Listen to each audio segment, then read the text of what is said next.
Une petite DRZ 4SM, ça fait toujours plaisir et je vais te donner les 3 qualités que j'ai trouvées sur cette bécane. Alors, première qualité de cette DRZ 4SM, selon moi, c'est son poids ultra léger. Bon, la petite DRZ 4SM, elle est pas là pour rigoler, c'est une ballerine 154 kg. C'est une bécane qui est vraiment ultra légère, super agile, avec du coup un châssis acier et un bras oscillant en aluminium. Et vraiment, on se retrouve typiquement dans le créneau super motard, bécane super légère. On n'est pas là vraiment pour faire de la route 250 km assis comme sur un fauteuil. Non, non. Là, le principe de cette bécane, c'est de s'éclater, c'est de vraiment prendre du plaisir dans les courbes, dans les épingles. Et c'est vrai qu'à ce niveau de poids, ça marche super bien. Deuxième qualité très sympathique de cette machine, c'est son équipement qui est quand même extrêmement qualitatif. Alors, sur cette machine, on va retrouver notamment dans un premier temps une fourche inversée Kayaba de 46 mm avec une course. Mais une course, elle est plus longue que celle de Usain Bolt, mon pote.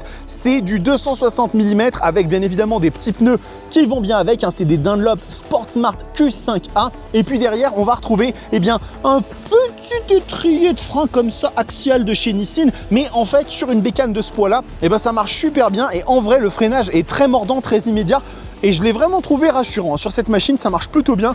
Donc l'équipement de la DRZ 4SM, c'est validé. Finalement, la dernière qualité que moi j'ai trouvée sur cette moto, c'est son équilibre moteur qui est vraiment plutôt pas mal du tout. Il y a bien évidemment ceux qui vont hurler en disant que cette machine n'a pas la puissance d'une Hypermotard 698 mono ou d'une SMCR 690. Moi je trouve que on est sur un très bon équilibre avec un moteur qui fait 38 chevaux, 37 Nm de couple. On ne se concentre pas nécessairement sur l'accélération brute et les sensations en ligne droite, mais on va vraiment pouvoir exploiter la machine dans les courbes, dans les épingles et ne jamais se faire peur. On est sur une bécane qui va nous rassurer, mais qui va avoir suffisamment de puissance quand même pour trouver des petites trajectoires qui font plaisir, pour avoir quand même de la sensation.